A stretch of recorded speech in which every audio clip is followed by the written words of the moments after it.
Welcome to the Cities at Tufts colloquium, along with our partners Shareable, the Kresge Foundation and the Barr Foundation. I'm Professor Julian Adjeman, and together with my research assistants, Perry Scheinbaum and Caitlin McLennan, we organise Cities at Tufts as a cross-disciplinary academic initiative which recognises Tufts University as a leader in urban studies, urban planning and sustainability issues. We'd like to acknowledge that Tufts University's Medford campus is located on colonised Wampanoag and Massachusetts traditional territory. Today, we are delighted to welcome Kyle Whyte and Justin Schott. Kyle is George Wills Pack Professor at the School of the Environment and Sustainability at the University of Michigan, where he teaches in the environmental justice specialization. He's also an affiliate professor of Native American Studies and philosophy. His research addresses environmental justice, focusing on moral and political issues concerning climate policy and Indigenous peoples, the ethics of cooperative relationships between Indigenous peoples and science organizations, and the problems of Indigenous justice in public and academic discussions of food sovereignty, environmental justice, and the Anthropocene more widely. He's an enrolled member of the Citizen Potawatomi Nation, and Kyle is serving on the White House Environmental Justice Advisory Council. Justin, his colleague, serves as project manager for the Energy Equity Project, and prior to coming to the Energy Equity Project, he was executive director of EcoWorks, a Detroit nonprofit from 2015 to 2020. He's an avid social entrepreneur and a recognized sustainability leader in Detroit. Kyle and Justin's talk today is the Energy Equity Project. Kyle and Justin, a Zoom-tastic welcome to the Cities at Tufts colloquium. As usual, microphones off, video off, and please send questions for Kyle and Justin through the chat function. Kyle, Justin, the floor's yours. Great, and thank you, Julian, for the warm welcome, and great to be connecting with the community here.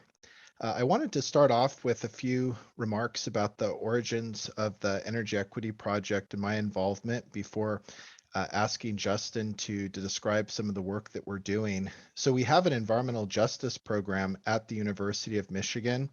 And originally, when I joined the faculty, I was very inspired by Tony Ream's work, and people should look up Professor Ream's work, just on Google Scholar.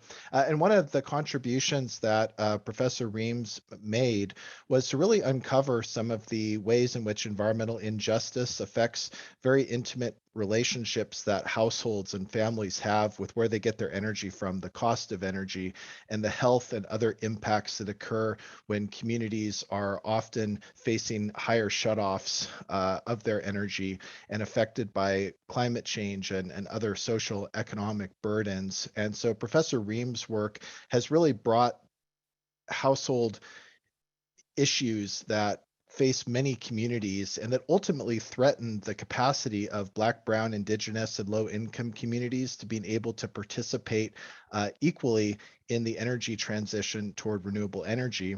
And so when Dr. Reams went on leave to join the Department of Energy, given my own interests in energy justice issues tied to Indigenous people, I joined this project now some months back as its principal investigator, and have had an excellent relationship with Justin Schott, the project manager. And Justin will describe more about our project and what follows. I look forward to rejoining the conversation during the question and answer. Justin? Great, thank you, Kyle, and thank you for the warm welcome. It's great to be here with everybody, and shout out to Dr. Reams for being in the house. Great to see you, Tony.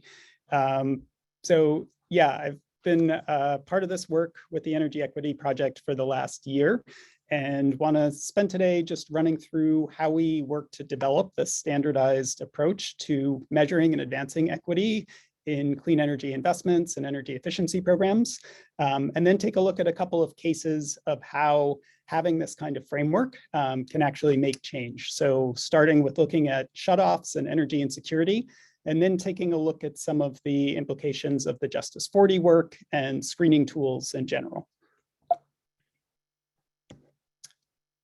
So developing the framework, I want to just start with our vision for this. So we want this to be a robust and consistent methodology that's here so that we have a standard way of measuring and defining equity. But we are very specific about our motivations in doing this work, that the benefits that come from this kind of framework will directly benefit BIPOC, lower income, and frontline communities. We're working with the 4 pillars of energy justice. So recognition justice, looking at community demographics, who's vulnerable and who's privileged. Procedural justice, thinking about who's at the table and what power they have in designing the energy system and decision-making. Distributional justice, so thinking about the benefits and the burdens and how those reach different communities. And then something that you see less often, restorative justice, thinking about the process that's gotten us to the energy disparities that we see today. How do we make sure that we have structures in place so that those do not perpetuate in the future? And so where we are about a year into the development of this, and actually a little longer. It traces back to 2018 to a summer study with ACEEE. But so we've got these 4 dimensions that you see on the left side of the table here, and we've actually broken those down and further conceptually into 12 indexes or subdimensions. And with those subdimensions, we've got a number of metrics, we've got guiding principles, as well as ways to address qualitative measures. And so this has come together from really intensive community-driven work. So we've hosted 10 listening sessions so far, heard from over 400 people about how they envision each of these dimensions and subdimensions, which metrics they think should be included in the final framework, and how they want to represent those qualitative elements. That's really important that we're blending both approaches. So from those listening sessions, we formed work groups. We've got 50 people. It's about 55% BIPOC and 85% women, and higher percentages among our lead authors that are leading this work. Most are from either community organizations or nonprofits, but we've got a mix of government folks and some utility contractors there as well. So pretty diverse group of people that are helping us to think about this. And our charge to the work groups was to develop the conceptual basis for these dimensions of equity. So to ask first, this is something we often skip over, what makes an equitable program? And then what, within that question, what are the elements that we can quantify? What need to remain qualitative considerations? And what are some best practices that they would advise to users of this framework? I want to focus here on coming up with principles that represent these dimensions. I think too often we think about quantitative data, which there's more and more of that we can grab, and we just start digging into the data without thinking about what it ties back to. So this is where we've spent actually the majority of our time with the work groups, is thinking about these principles, thinking about how we define the dimension itself. And so what that's looked like is a lot of Jamboarding sessions, a lot of asking ourselves what we mean by each of these dimensions, what problems we're trying to solve, what the status quo is, what happens if we don't have this dimension in place, what are the existing efforts, where are the gaps, right? So we'll share these slides if you're interested in taking a look, but this has been a lot of qualitative work in developing the dimensions in order to get to a few guiding principles for each of those dimensions. And this is within the restorative group. They've actually broken down restorative justice into reparations and accountability, community ownership of energy, and an Indigenous allyship subdimension. And so from that intensive work and really thinking about why each of these dimensions is critical, we get to principles like this that are meant to really be the true north for programs and investments, and meant to inspire us and continue to hold us accountable as well. So we might come up with principles like everybody has access to energy. If that's the principle, then that means no more shutoffs, right? We might want to guarantee that everybody has some level of health and safety and comfort in their homes, or has a maximum energy burden of 6%. So this is the kind of work that we'll be presenting in the framework, and really emphasizing, again, I can't say this enough, start with the principles before following with the data. And we want to make sure that we're telling the stories that communities have been experiencing for so long and that aren't necessarily going to show up in the data. So this is work done by the Southeast Energy Efficiency Alliance, looking at connections between redlining, this is here in Birmingham, and energy use intensity based on the quality of housing that people have. And so the last piece of this before we get to metrics is making sure that we are representing community narratives. This is so critical because the data has gaps, it has inaccuracies, it's not always at the right scale. And so the voice of the people, right, always needs to be front and center in this work. It's not something where we're going to get a data lead or a particular score that we think will do justice to what communities have experienced. And I want to just turn it to Kyle here to talk a little bit about some of the specific work that we've started on this Indigenous sovereignty dimension. Absolutely. One of the key issues that many tribes face is having been left out of all previous periods of intensive infrastructure investment. And this creates a situation where tribal communities have to coordinate around how it is that they're going to not only make up for all of that lost time due to colonialism, but also emerge as governance leaders in the energy justice transition. And so we've recently been having conversations with a number of Indigenous persons, people working in a number of different community capacities on energy equity issues to try to find whether there is a pathway for tribes to exercise self-determination and self-governance and to really demonstrate a new vision of how to establish energy equity. And so this is bringing in the importance of tribal culture, Indigenous knowledge, the lessons learned over time of having to have exercised self-governance under very hostile conditions within the United States.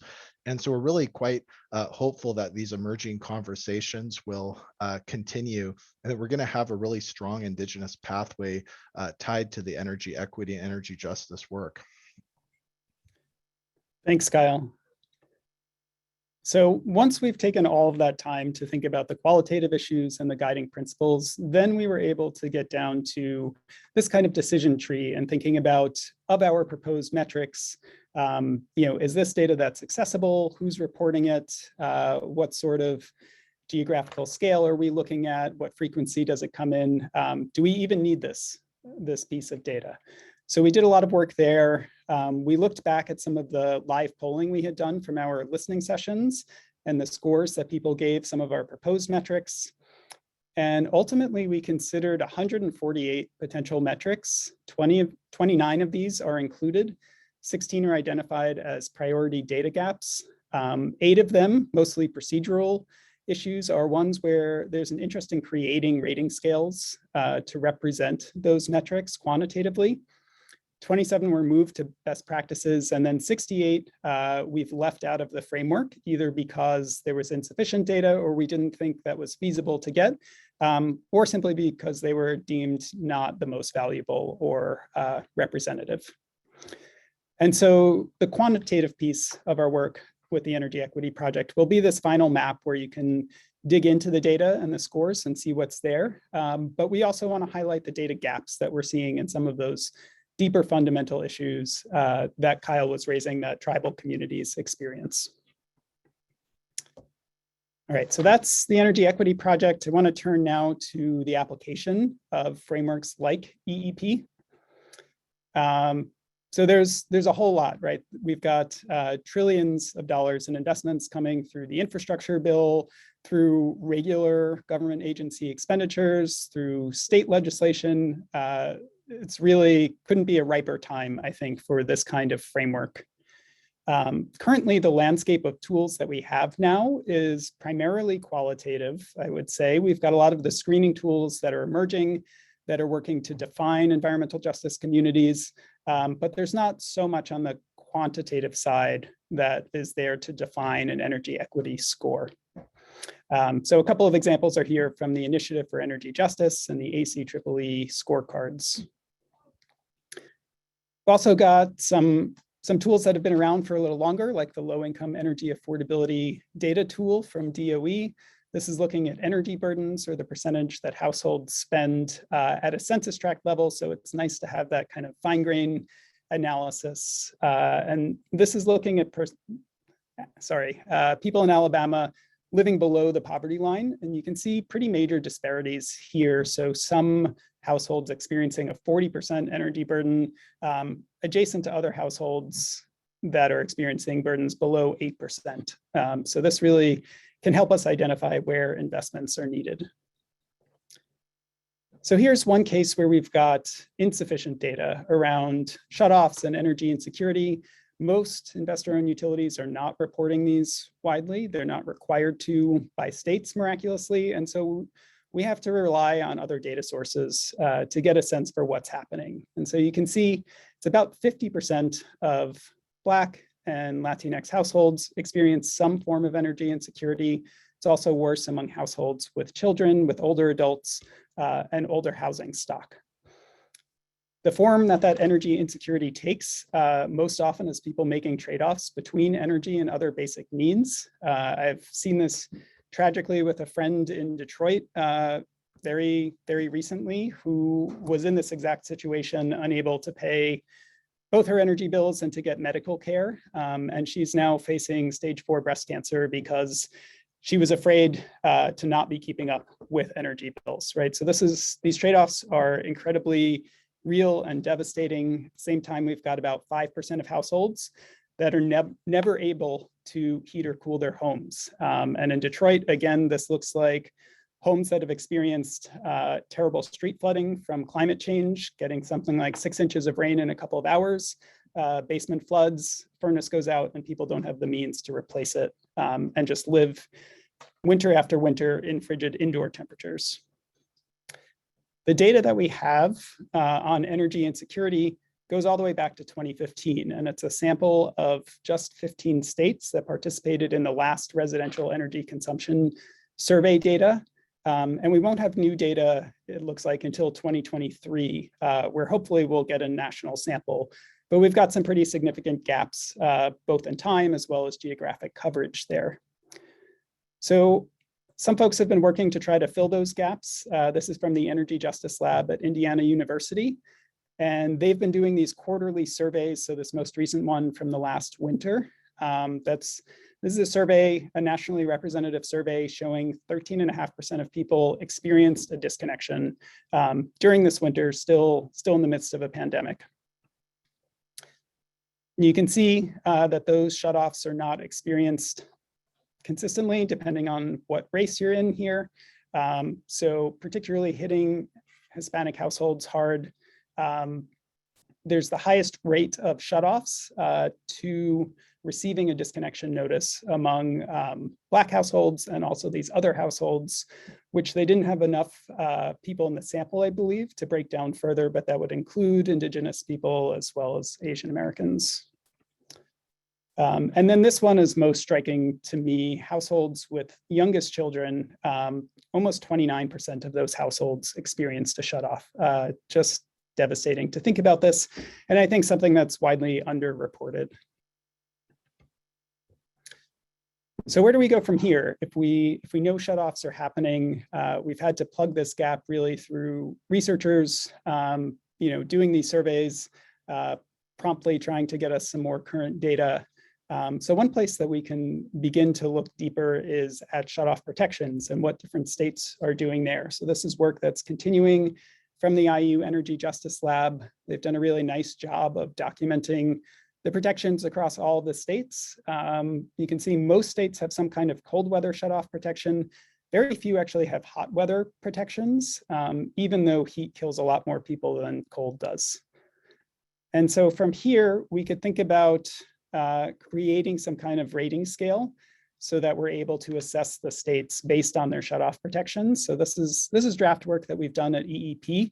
And so California there is at the top, which is interesting because we'll turn to that in a minute, but it doesn't have to be the usual suspects here. So Arkansas actually with this framework would come in at number 2 for having really quality shutoff protections. Shutoffs in a lot of places have been happening much more aggressively. This is in California. You can see relatively low rates from 2010 to 2012, and those increased dramatically toward the middle of the 2010s.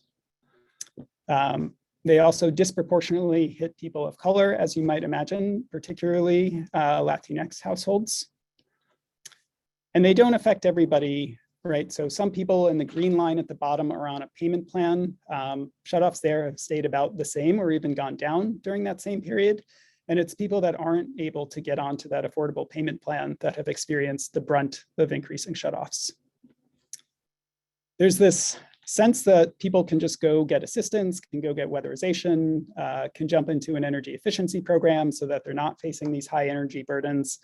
And what we find is that's just not the case. So they looked at this in Minnesota and said, you know, this is going to be centuries before they're able to serve everybody with this need. So almost 300 years at the current pace to weatherize every home that's eligible.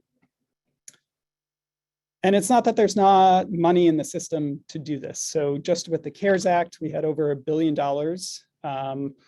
that were provided to investor-owned utilities. It would have taken 8.5% of that billion to ensure that no households were shut off. And yet during that same span, this is 2020 to 2021, nearly 1 million households were disconnected by just 15 investor-owned utilities. So coming back to California, not all utilities are the same. You can see some disparities here in the rates of reconnection, with SoCal Gas doing a much worse job of getting people reconnected after they've been shut off. And Edison down at the bottom seeming to take a much more punitive approach to shutoffs, even though there's not a significant difference in their customer base in terms of income or energy burden. Right, and we can do something about that when we get granular data. So this is the California PUC that's saying, wait a minute, if we have shutoff rates that are much higher among some utilities, we need much more aggressive caps on the percentage of people that they can be shutting off. And they also upgraded their shutoff protections, required that everybody receive an offer to participate in energy efficiency programs who is facing a shutoff, and some other protections to slow down the process. So when we have this kind of granular data, we can do a lot to change what's happening and the shutoffs that people are experiencing. So I'm just going to run through now, shifting gears to Justice 4D and what we've seen in the screening tool there. And then we'll open up for questions. So I'll run through this pretty quickly, but we can go back through any questions that come up. So we know Justice 4D, right? This has emerged from states in a bottom-up way. The New York Renews Coalition coming up with this concept of Justice 4D. New York's got 45 indicators that they're using now to identify environmental justice communities. So the first set focusing on environmental and climate burdens, and the second focusing on population and health vulnerabilities. And I think really notably here, they are doubling the weight for indicators of race. So for people who are Black and people who are Latinx, they get double the weight in this screening tool. And what we end up with is 35% of the communities, or the census tracts, I should say, in New York, being designated for the benefits of the climate bill there. So Justice 4D, right, following a similar process, in February, they released the beta version of the Climate and Economic Justice Screening Tool, or CJEST.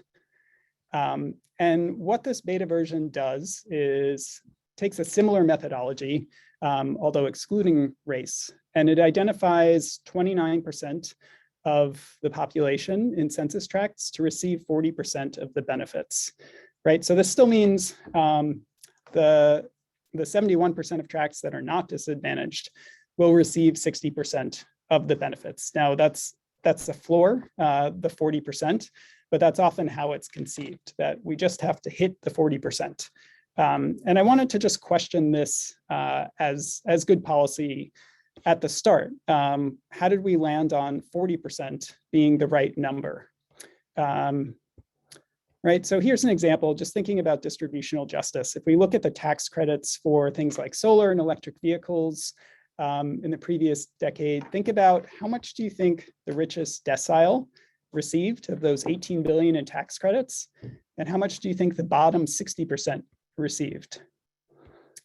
Feel free to drop guesses in the chat if you want. So here's the answer. We've got almost 11 billion of that 18 going to the richest 10%, and just 1.8 billion being spread across the bottom 60% of households there, right? Or 36 times less in tax credits per household.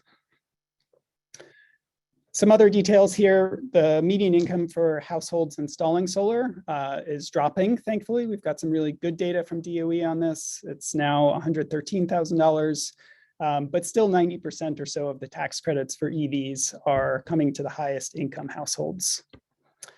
So what if we rethought this concept that we've got behind Justice 40, and we said this could be Justice 70, right? 70% going to the most disadvantaged communities. What would the results of that be, right? It still is going to take a while to catch up to that historical gap that's been created, benefiting that top decile with clean energy benefits. And I think this is the kind of thinking that we need to be doing to say, you know, let's not stop and say 40% for the most disadvantaged 29% is a good ratio or sufficient to account for these historical disparities. And then just a little bit more about what we found in the tool before I pause and we can get to questions. So some of these states you can see, like Mississippi, half the tracts roughly are designated as disadvantaged, a little bit less in West Virginia, Arkansas, New Mexico, Louisiana, and then states in New England, right? It's about 10 times less in New Hampshire, Vermont, Wyoming, surprisingly. You can see that tracts are more likely, certainly, to be disadvantaged, the higher percentage of BIPOC people that live there, but it's not a perfect one-to-one ratio. So in a tract that's got, say, 50% BIPOC, it's something like 35% of those tracts are designated as disadvantaged. Again, we've got major issues with gaps in tribal data in particular. California has decided that it will designate tribal lands as disadvantaged tracts through their CalEnviro screen, but that's not what we're seeing with CJust just yet. So here's an example from Pine Ridge Reservation on Oglala Lakota lands.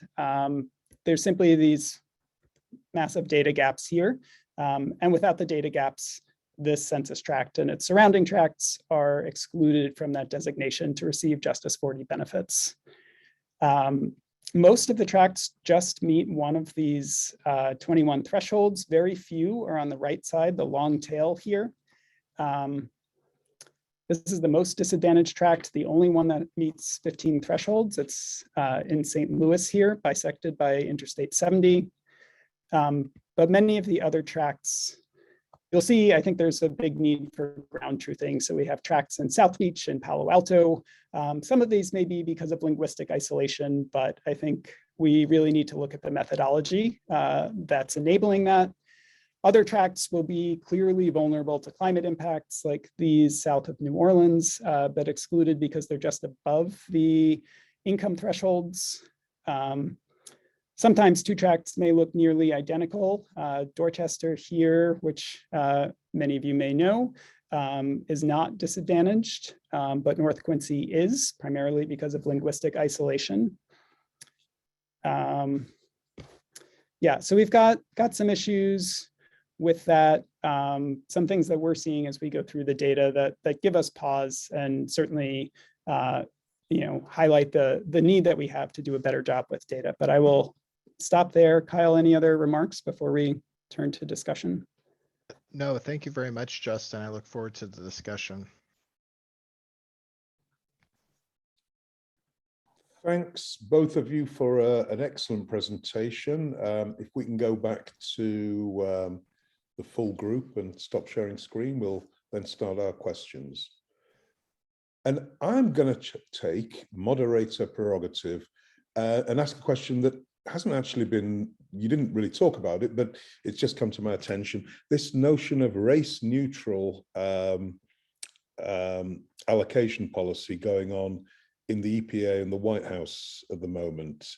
I was reading about it specifically in relation to pollution abatement, but are you seeing anything in your work that is pushing us towards race neutral strategies?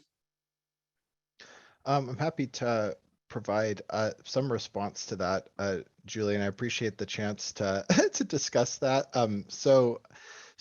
There's a couple things going on, and maybe I'll step back a bit and mention some fairly obvious things, just for the sake of building on a foundation. The federal government, like Environmental Protection Agency and others, have used screening tools before, primarily to assess issues that particular communities or neighborhoods and others were facing. And so those screening tools, one is called Environmental Justice Seat, or EJ Seat. That includes kind of racial information. But when it comes to the Climate Economic Justice Screening Tool, that is a tool that is designated as a resource allocation tool. So it is solely responsible, well, not solely, it's one of the key factors that's responsible for how agencies and others make decisions about who receives certain proportions of funds. And so when the Council on Environmental Quality began to advance this screening tool, their legal advisors made the judgment that as a resource allocation tool, it would be overburdened by lawsuits. And so it would never be able to take shape. And so the race neutral aspect came about as a fear of lawsuits, and thinking that everything would be dashed. But it wasn't about an attempt to necessarily be race neutral. Yeah, it was a pragmatic move then, in many ways. Yes, and there's obviously people that disagree with that. So I that's not necessarily my recommendation, but more just my statement about one of the narratives about what happened. Yeah, exactly. Okay, more questions, people. We're a bit slow on the questions today. Tom Stanton, you've asked a lot of questions, and I'm just going to choose one. How does your shutoff data account for COVID-related moratoria? Moratoria or deaths? I'm not sure what you mean by moratoria there, Tom, but you might want to, do you want to put your question to Kyle and Justin? Oh, yes. Do you want me to do that orally? Here I am. Yeah. Can you do it orally? Hi, friends. Moratoria means stopping shutoffs during the COVID crisis, and then state by state, as the regulators decide that the COVID crisis is over, they're going to remove those preventions of shutoffs. And what we're seeing is huge numbers of the population will come out of this owing a great deal of debt to different kinds of utility companies, plus their mortgage or rent payments. And so there's a very heightened increased risk of homelessness and major disruptions state by state as those moratoria get lifted. And I was looking at the chart that Justin showed of the timeline of disconnections and wondering what happened during that roughly 2-year time period when disconnections were being stopped by this kind of state policy, and are we already seeing the change as those policies end? Thank you. Yeah, thanks for the question, Tom. I think because we've got data on when those moratoria were lifted, as well as at least the location of 15 investor-owned utilities that were featured in this Powerless in the Pandemic report, and I can make sure to share that link. We can see those different effects of how aggressively states and utilities were coming back with shutoffs as people were facing these massive arrears. If they hadn't been paying bills for months, right, they were still getting set up in this position to be shut off. So yeah, I think we have a variety of data there to be looking at. Again, it's selective. Most states are still not requiring utilities to be reporting. So sometimes people can get that as interveners. Certainly commissioners have the opportunity to get all of that data and make it transparent. It's just unfortunate that that does not happen. So we've been in conversation with staff at Senator Markey's office and with others as well, thinking about how do we get this data to be universally reported, right? I think that's probably the #1 thing that we're hearing from grassroots advocates, right, is first we want shutoff moratoria to be permanent, but in the interim, we need all of the data on what's happening and how vulnerable people are. Great, thanks. Thanks, Tom, for the question. Another Tom, we will ask questions to people not called Tom eventually. Tom Llewellyn, have you noticed a significant difference in shutoffs between investor-owned utilities and the rural electric cooperatives serving their 42 million member owners across the US? Yeah, Tom, another great question. I have not seen data from the rural electric co-ops on their shutoffs, and I think that's because they face different standards from PUCs. So we're not able to answer that. I think there's sometimes a perception that cooperative governance will lead to better outcomes, but what we hear from people in these communities is often that it's actually worse because they don't have oversight from their state commissions. So yeah, I think that needs a lot of work to unpack. Great, thank you. Lisa Larocque, how have you had the opportunity to weave in the qualitative community stories so that your data has context?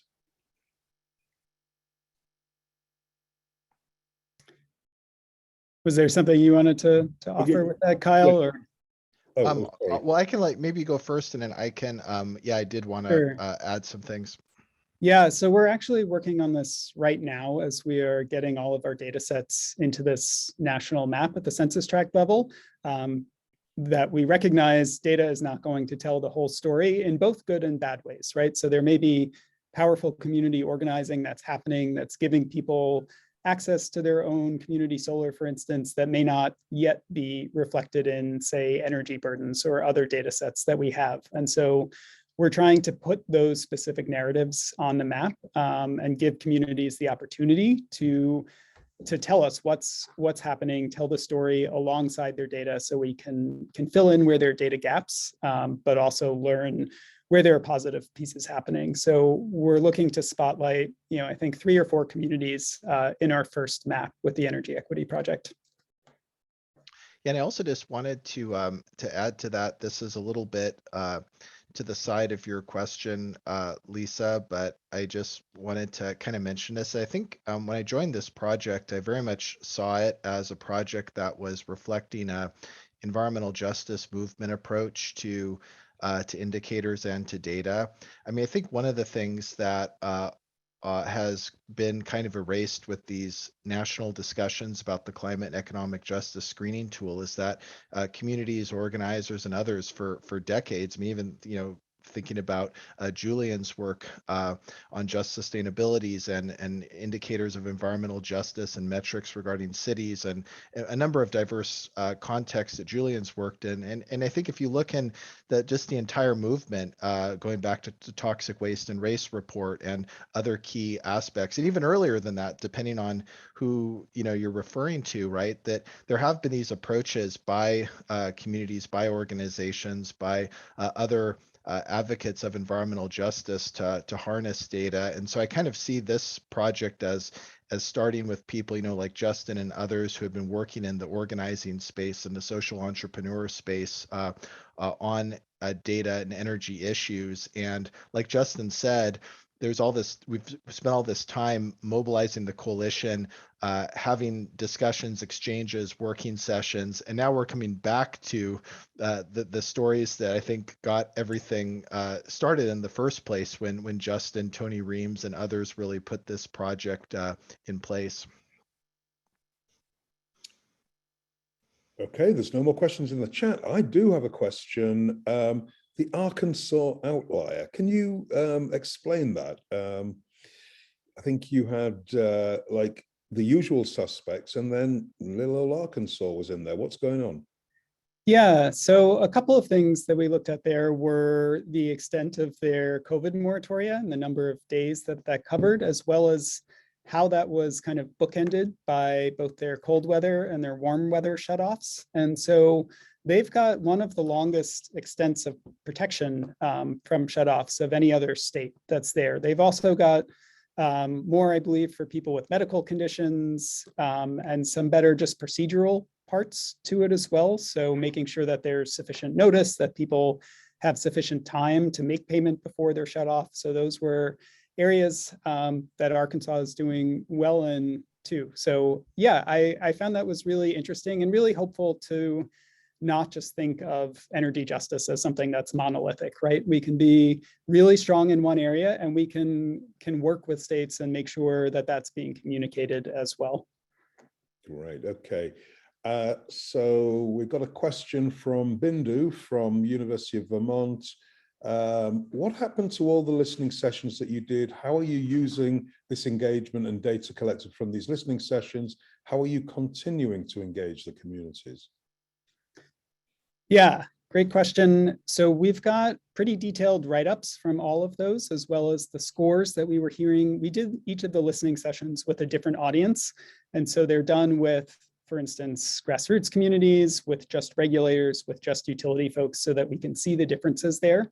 And as part of the report that we release with this first framework, we'll be including a chapter that has all of that, both the data as well as some of the representative comments that we heard. So yes, that's very critical to transparency for us, that people see how the feedback from the listening sessions influenced the final selection of guiding principles and metrics. And then in terms of continuing engagement, yeah, our next step with the framework will be looking to support people that have a local case where they think using the framework could be beneficial. So these may be, nonprofits that are developing testimony in a rate case, for instance. And so we'll be putting out a call for people to work with us directly and get some training on how to use the framework. Great, thank you. We've got a question here from our Brown House listening group. For you, Kyle and Justin, the Brown House is where UEP is based. There's a classroom and we have a group of people there watching you. What do you think are the most effective ways to push utility companies that have the highest rates of shutoffs to adapt more fair warning / shutoff processes?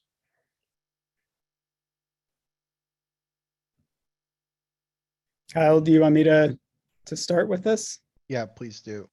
Yeah, I think we've got a few different pathways there. I think getting the data as a start is absolutely critical. And people have been saying this for years. So I don't want to say that the data somehow, brings this to light when we've been hearing about shutoffs, people with young children when it's 20 degrees out getting shut off in the middle of winter. So we need to go back and revisit those stories and make sure that those are heard. But I think liberating the data is absolutely critical, and ideally making that apply to not just IOUs, but to, as Tom mentioned, the rural electric co-ops.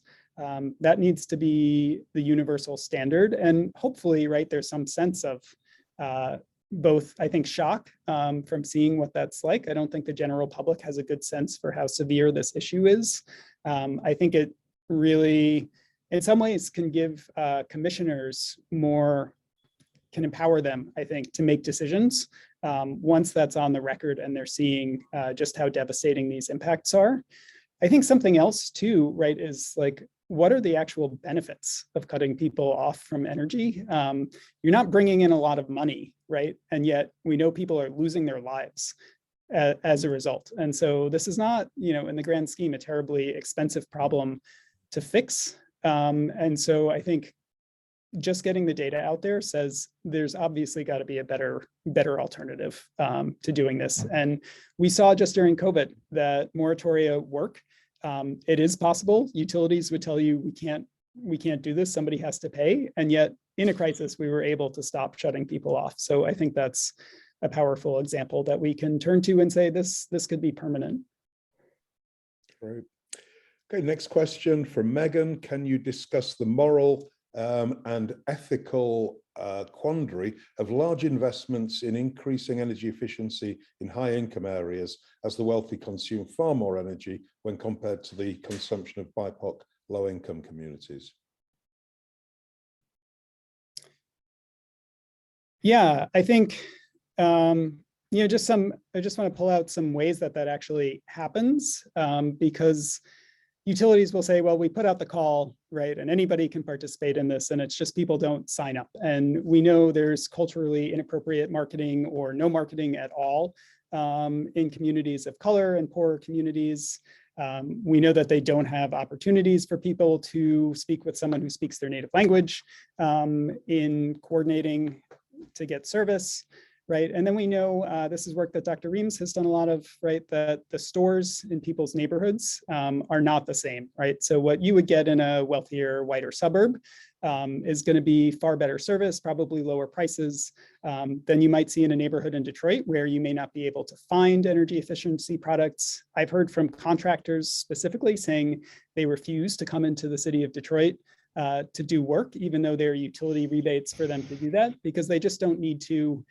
They're afraid whatever, race-based motives are there. That's how this actually works in practice, that people are excluded from that. So I think looking at those underlying practices and disparities is a big piece of this, right? That's the reason why there's different levels of access there. And if we don't do something, we're just going to continue that same issue that we have with EV credits, right? Where the wealthiest 10% are going to capture 90% of this if we claim this is a race neutral and a wealth neutral policy.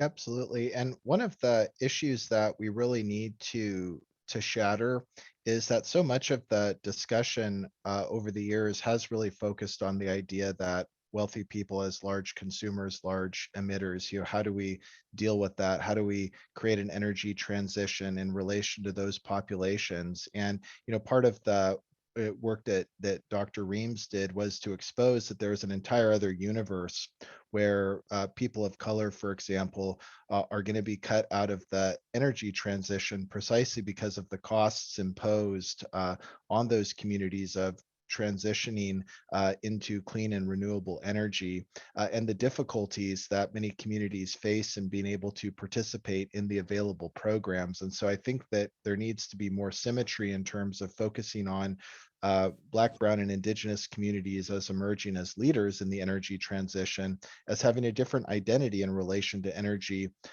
in the just transition. And their carbon footprints or their energy footprints may be lower in different regards, but I think that we can think more symmetrically about the fact that it's of great importance for all communities to think about the dynamics that will prevent them from emerging as leaders, from not being exploited in the needed energy transition.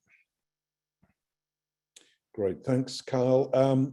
Question from Zanetta from Shareable. Can you give an overview of the White House Environmental Justice Advisory Council, how the data has been collected will be used, and what potential that it has to address some of the issues you've raised? Sure, absolutely. So I can respond to the first part about the WEJAC, and then I believe, Zanetta, that your question about the data is having to do with energy equity projects. So I'll turn that to Justin, unless you write in something further, which you're more than welcome to do. Yeah, so in terms of the White House Environmental Justice Advisory Council, so a few quick points about it. So first of all, it is a council that is advising basically all government agencies on environmental justice. And the Biden-Harris administration has been very explicit that they want their policies to be implemented in a whole of government approach, meaning all the agencies need to be coordinated with each other. And so last year, like a year ago, January, when our council was formed, we had 3 mandates. We had to create revisions on the current environmental justice policy, Executive Order 12898. We had to create vast recommendations on what the Justice 40 initiative means, the key concepts, and what programs and policies it needs to be implemented for. And then the other one was to actually create a scorecard to be able to measure the government's effectiveness in achieving key environmental justice metrics. And part of all of this was an additional charge to create recommendations on the climate and economic justice screening tool. And so we have been performing all those functions, and it's been quite a laborious process, many long evening meetings and many reports. And our base reports are from May of last year, which are reports about these different areas. But we've run into some particular challenges. We haven't heard back yet on our recommendations on the environmental justice policy. Some of the deadlines in terms of accomplishing tasks on the screening tool and Justice 40 have been very much delayed. And we realize that there's a key blockage on anything we propose, which is states and local governments. So we're working through those challenges, and we've created a new working group on climate change, as well as a new working group on Indigenous people and tribal nations. And we continue to have public meetings, which are on our website. But we do report directly to the White House, and a number of our recommendations have been implemented. But before I say too much, I'll turn it to Justin for the other aspects of your good questions, Zanetta. Yeah, I don't have a whole lot to say about WEJAC, but to just come back to CJUST and the screening tool, I do think it's really valuable that we have all of these data sets in one place. And I also want to note that it's open for public comment until April 25th. So I don't think they have a ton of comments. I've been going to their public meetings. There have not been a lot of speakers taking that opportunity. So if you want to check out that tool, this is the time to do it in the next 5 days. Great. Any more questions for our guests? We've got a time for maybe one more question. Tom's asking, can you, Tom Llewellyn, can you provide a link to that tool? Yeah, sorry, Carl. Carry on. Well, one thing I wanted to say, you know, to Zanet's question, you know, if you were also asking about at least the way that Justin responded to the data in the climate economic justice screening tool, there are some moral issues to actually look out for that are on the horizon, including a change in how regulation occurs. Because, you know, previously, right, if we think about different examples of government regulation, you know, say, for example, policies that require public participation for certain types of permitting processes. So what we see, right, is that when policies like that get introduced, it sort of changes the regulatory ecosystem, and private industry, nonprofit, others then contribute to that new ecosystem in different ways, right? Hence, private industry, for example, taking over and enacting their own public participation processes and things like that, right? Which many of us might question. And so with the Justice 40 initiative and the screening tool, we're actually seeing a regulatory realignment, and it's making it so that agencies now have to consider measuring the impact of their benefits of their investments on the ground. But like Justin was saying, the data in the screening tool doesn't allow for agencies to prioritize or to make specific decisions. It simply provides information on very diverse communities. And so one of the things that's happening is that private industry as well as nonprofit are entering into this regulatory change, and they're saying, well, we're going to make our own better screening tools, and they're going to use that to make the case to agencies, to the public sector, but also to the private sector, that some communities should be prioritized for large kind of multilateral investments. And so the Justice 40 initiative, especially as agencies really roll out their policies for it, is going to change the regulatory ecosystem, and private industry, nonprofit, wealthy people are very much trying to be on top of that. And I have no idea what the outcomes will be, but I think all of us need to be very vigilant about what that means. No different from how public participation policy was co-opted or other regulatory innovations were co-opted.